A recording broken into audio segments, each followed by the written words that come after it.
Yun ba yun? Yung ba yung sinasabing Okay, MOO? okay. So, yun. At Okay. naku nga kung 100 million yun through the years, so hindi ko pa siya na-compute kung talagang 100 million nga yun. Magandang araw sa atin lahat mga kabayan. At yun na nga, narinig niyo mismo, galing sa kanyang bunganga na inamin niya, nakatanggap siya ng 100 million sa kanyang MOOA, galing sa House of Representative. Itong si Franz Castro, mga kababayan po natin. At monthly, may natatanggap sila, sureball yan.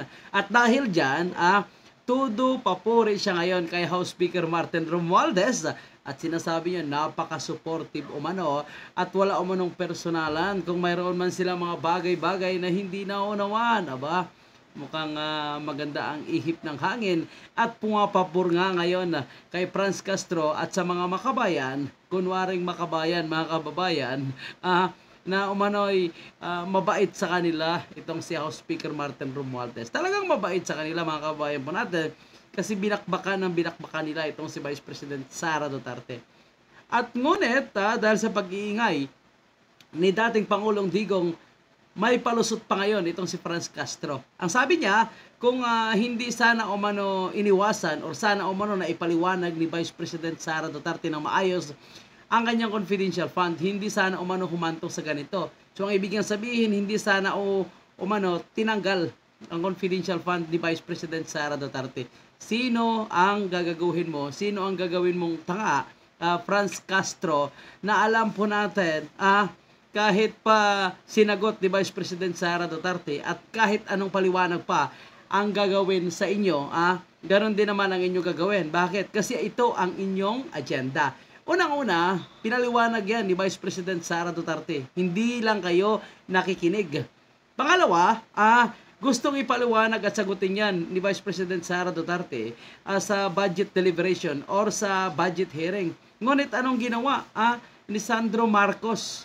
Tinapos niya agad ang pagdinig sa budget ng Office of the Vice President at Department of Education. Bakit umano?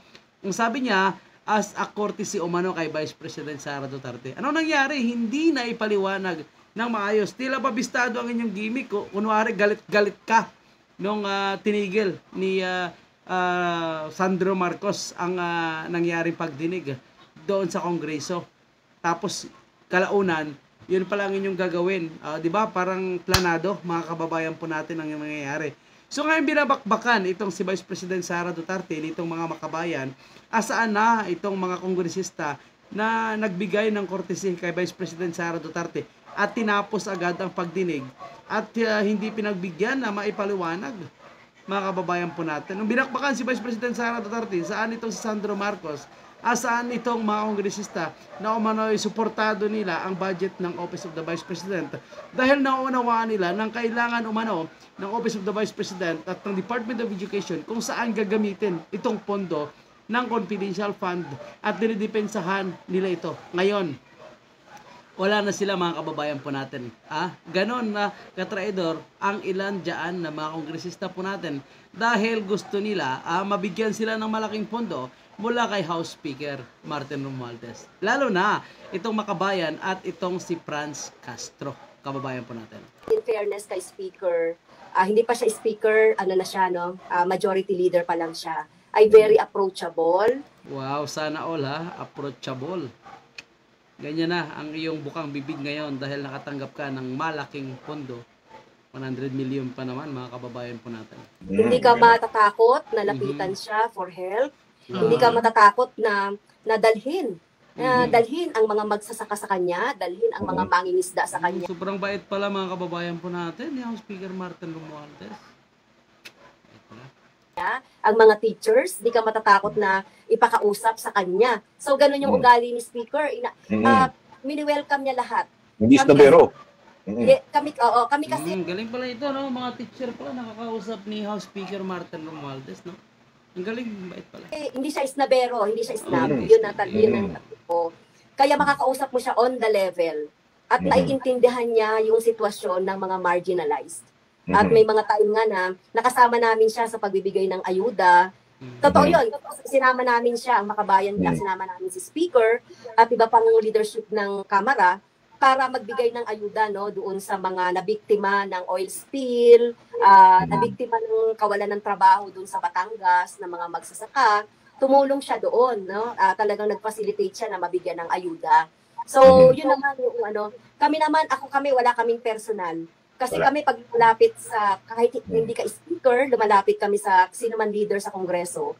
Dahil yon sa aming constituents, wala kaming So wala umanong personalan mga kababayan po natin. Tingnan nyo, pagkatapos silang bakbakan, itong si Pangulong Digong, binakbakan nila itong si Vice President Sara Duterte. Hindi pa sila nakontento sa CIF na tinanggal. Binabakbakan naman nila ngayon ang CIF ng Davao City.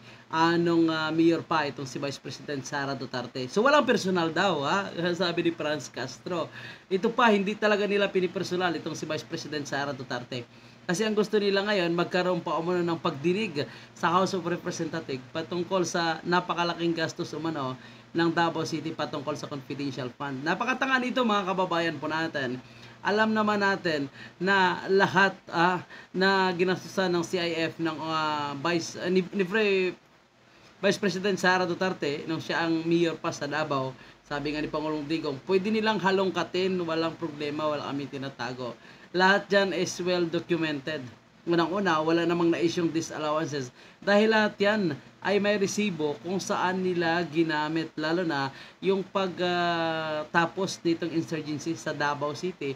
At ang napakagandang improvement ngayon na nangyayari sa Davao City na hindi pwede ikumpara sa ibang malalaking syudad. Ang Davao City ay kasama sa 10 sa pinakamayaman na syudad sa buong Pilipinas. Tandaan natin yan mga kababayan po natin. Kaya hindi pwede ikumpara. Lalong-lalong hindi rin pwede maikumpara si Vice President Sara Duterte kay Lini Lugao. Wala namang trabaho yun eh. Di ba? Nakaupo lang bilang Vice President pero walang ibang obligasyon. Ikumpara kay Vice President Sara Duterte. Di ba? Walang personalan daw, sabi ni Franz Castro. personal. Kaya yung Sige po.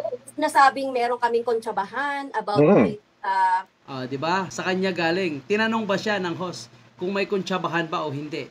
Wala. Sa kanya galing bibig mga kababayan po natin. So huling-huli si Franz Castro sa kanyang mga pananalita. Ulitin natin mga kababayan tinanong ba siya ng host? Pakinggan nyo po tinanong ba siya? dahil yon sa aming constituents, wala kaming personal. Yan. Kaya yung sinasabing Sige po. meron kaming kontsabahan about confidential funds. Wala kaming ganung wala kaming Siyempre, katulad nga na sinabi ko, natulak siguro si speaker at ang leadership doon sa clamor ng ating mga taong bayan. Kaya wala kaming ganun. So natulak umano ng clamor. Sino bang nagrereklamo na taong bayan? Kayo lang naman ang nagrereklamo kasama ang inyong mga bayaran or trolls na nagsasabi na umano'y dapat tanggalin ang CIF ni Vice President Sara Duterte. Kasi kung i-review natin yung mga nagko-comment, walang profiles, walang update. Talagang halatang ginawa, troll account lang. Tapos pare-pareho ang pizza kung saan na-create yung kanilang mga profile account. So, yan ang nagre-reklamo. Mga troll account. Baka bayad yun mula sa extraordinary expenses. Noon. Tingin ko yung mga actuations na ni ng Vice President ang nagdiin sa kanya. Or di ba? Sinisi pa. Itong si Vice President. baba sa kanya. Kasi kung sinagot niya lang kami noon, pinaliwanag yung confidential funds, wala naman sigurong mangyayaring gano'n. Kasi nagduda talaga ng sobra ang mga tao eh. Kayo lang ang nagduda ng sobra. Yung tao wala. Yung mga nagdududang sinasabi mong tao, yun ang mga trolls na yung account nila is pare-pareho kung kailan na i-create. Pare-parehong birthday ang nakalagay. So titingnan mo yung mga nagdududang tao. Kayo lang. Yung mga social media warrior na hindi naman totoong account. Hindi mo na kailangan ng mga plano-planong demolition job. Well, it's not our cup of coffee. Yung mga ganon. Kasi hindi kami ganon. Walang ganon ang makabayan. Ang galing talagang galing ng kanilang propaganda mga kababayan po natin. Ganito sila magsalita. Sanay na sinay sa pagsisinungaling. Wala umanong ganyan ang makabayan. So, sige. Ilabas nyo yung resibo mo sa extraordinary expenses kung talagang wala kayong ganon, no? Sige, ilabas nyo. Issue lang. pero hindi natin kailangan magbantaan o hindi natin kailangan magkagalit. So gano'n naman din. Katulad din siguro ng ibang mga kongresista na magkakaiba kami ng posisyon. Pero at the end of the day, we are colleagues. Nagtatawanan kami, nagsasabayang kumain. Maganda yan. Tawanan, sabay kumain. Usap-usap kung anong dapat gawin, kung paano pabagsakin ito si Vice President Sara. Wala, ganun lang. Sa aming opisina, kasi bukod sa kongreso kasi may headquarters pa kami. At yun ba yun? Yung ba yung sinasabing Okay. So, yun. At naku nga ko 100 million yun through the Grabe no, 100 million sa buong taon pa lang nakukuha ni Franz Castro. years. So, hindi ko pa siya na-compute kung talagang 100 million nga yun. Kung magsalita, talagang para sa mahihirap, ipaglaban ang karapatan ng mga mahihirap, itaas ang sahod ng mga teacher. Siya pala nakatanggap ng 100 million. Saan mo ginagamit ang 100 million, Franz Castro? Ginagamit mo ba yan para sa iyong sa iyong obligasyon bilang representante ng mga guro? Pero every month, meron talaga kaming tinatanggap na na support. Hindi ko nga alam yan kung ano ba yan, kung in thousand. So titignan na lang natin kung ano. So grabe mga kababayan po natin, hindi niya ba alam titingnan pa at maglalabas sila ng kanilang resibo. So antayin natin yan mga kababayan po natin. Dito mo patunayan, Franz Castro, kasi hindi kami naniniwala sa iyo sa iyong mga palusot na walang personalan, napakabait itong si Martin Romualdez, tapos ang sinasabi mo na hindi sinagot ni Vice President Sara Duterte ang inyong mga katanungan patungkol sa confidential fund. Sinagot nga lahat ng inyong mga katanungan.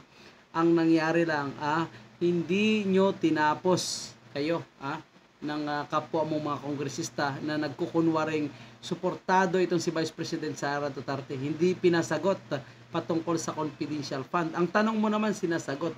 Kaso tinapos ng mga kongresista. Paano makapagpaliwanag itong si Vice President Sara Duterte? Itong si Vice President Sara Duterte nahulog sa bitag. Nagtiwala naman, ganda ng ngiti, nagpa-picture dahil alam niya na suportado siya ng mga kongresista. At the end, nilaglag pala siya mga kababayan po natin. Kaya ang sabi ni Vice President Sara Duterte, kilalanin kung sino ang tunay na kaibigan at kung sino ang tunay na kalaban ng bayan. Kaya para sa ating lahat mga Pilipino, lalong-lalo na sa mga naniniwala sa mga Duterte, sa legacy ni Pangulong Rodrigo Duterte at sa posibleng gawin pa ni Vice President Sara Duterte na ikakaganda ng ating bansa, ikakaganda, ikakaunlad at matatapos na itong insurgency sa ating bansa. Mga kababayan po natin, huwag kalimutan mag-iwan ng inyong komento, saloobin at opinion patungkol sa issue ito. Hindi po tayo pwede manahimik kung kinakailangan. Hindi po natin kailangan kontrahin ang ating gobyerno. Dapat suportahan po natin.